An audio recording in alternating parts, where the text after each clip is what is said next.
अभी प्रश्न आया है कि आत्मज्ञान क्या है, क्योंकि ये भी बहुत ही गूढ़ विषय बना हुआ है। इसके बारे में भी बहुत सारी बातें चलती हैं। कुछ सामान्य बातें हैं जो लगभग सभी लोग बोलते हैं और कुछ थोड़ा अलग अलग भी बोलते हैं। लेकिन जब मैं इस अवस्था में पहुंचा, आत्मज्ञान की अवस्था में, बहुत प्रयास और प्रयत्न करने के बावजूद, तो मेरे कई सारे भ्रम टूटे, मेरे कई सारे मिथ टूटे, जो मैं सुनता पढ़ता चला आया था और लोगों के द्वारा।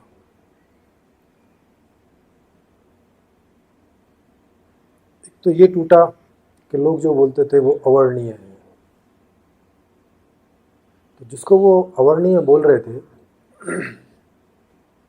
मुझे पता चला कि नहीं, वो तो, उसका तो वर्णन हो सकता है, भाषा समर्थ है उसके वर्णन करने में। और जो भी कुछ है इस दुनिया में, उस सभी का वर्णन करने में भाषा समर्थ है। अगर शब्द नहीं है उस समय तो नए शब्द बनाए जा सकते हैं। भाषा उसकी पूरी आज़ादी देती है। बस ये है कि भाषा का अच्छा होना ज़रूरी है, एक लॉजिकल होना ज़रूरी है। तो एक ये मेरा मिथ टूटा। दूसरा, कहते थे कि वो तो गूंगे का गुण है और केवल अनुभव का विषय है। मैंने देखा नहीं, ये भी गलत बात है। ना तो वो गूंगे का गुण है और ना तो केवल अनुभव का विषय है।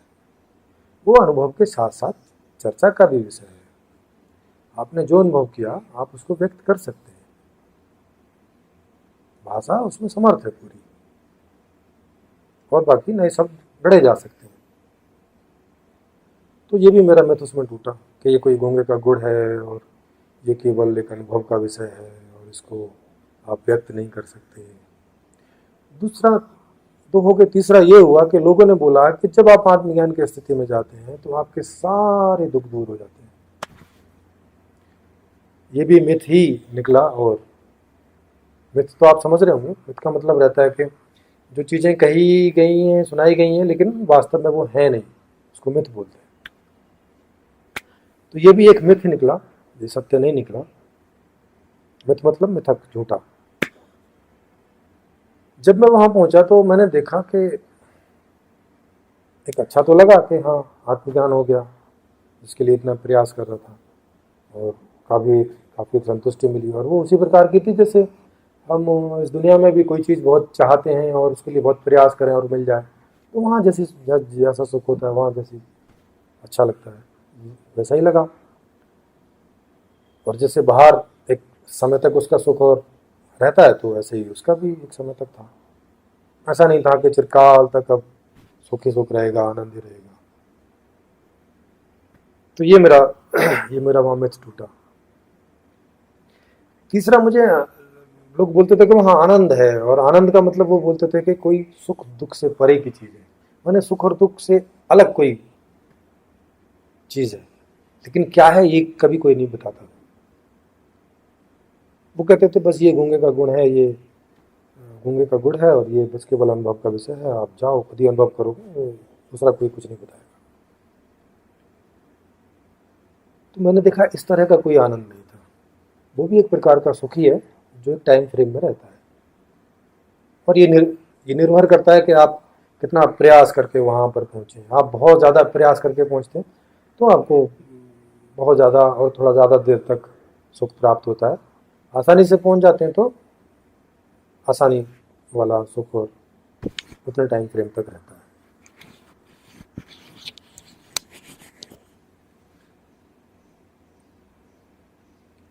तो आत्मज्ञान होने के बाद में फिर मैंने लोगों से पूछना शुरू किया कि भाई ठीक है, आत्मज्ञान तो हो गया और इसके जो भी सत्य थे मेरे सामने आ चुके हैं। अब मैं ये जानना चाहता हूँ कि ये आत्मा उस शुद्ध बुद्ध रूप से इस पर्सनैलिटी को ओढ़ के यहाँ क्यों आई? मैंने यहाँ आने में इसका क्या उद्देश्य था? अगर इसकी आनंदित अवस्था वहाँ थी ही ऑलरेडी, जो कि हाँ अभी हम ढूंढ रहे हैं कि हम आत्मज्ञान को प्राप्त कर लें तो हम आनंदित हो जाएंगे, तो इसका मतलब जब हम आत्मा की स्थिति में थे, ये जन्म, अपने सारे जन्म होने से पहले, तो तब तो आनंदित ही रहे होंगे, तो फिर यहाँ क्यों आए? इस आत्मा ने इस पर्सनैलिटी को, इस आवरण को क्यों ओढ़ा?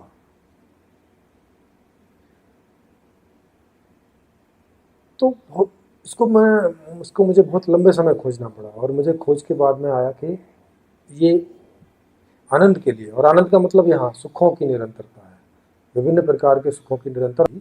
इसने उस विभिन्न प्रकार के आवरणों जो आपकी पर्सनैलिटीज हैं उनको ओढ़ा, और यहाँ विभिन्न प्रकार के सुखों को लेने के लिए आई। तो यहाँ ये आत्मज्ञान करने के लिए नहीं आई। आत्मज्ञान यहाँ पर कोई मूल उद्देश्य नहीं है। यहाँ पर मूल उद्देश्य है आनंद की प्राप्ति, यानी कि सुखों की निरंतर अवस्था को प्राप्त करने की। उनमें किसी को आत्मज्ञान से भी मिलता है, जिनको ज्ञान की अपेक्षा रहती है, जिनको ज्ञान में सुख होता है, और ज्ञान में भी जिनको अपने आप को जानने में सुख होता है उनको। एक छोटी सी बात और मैं बता दूं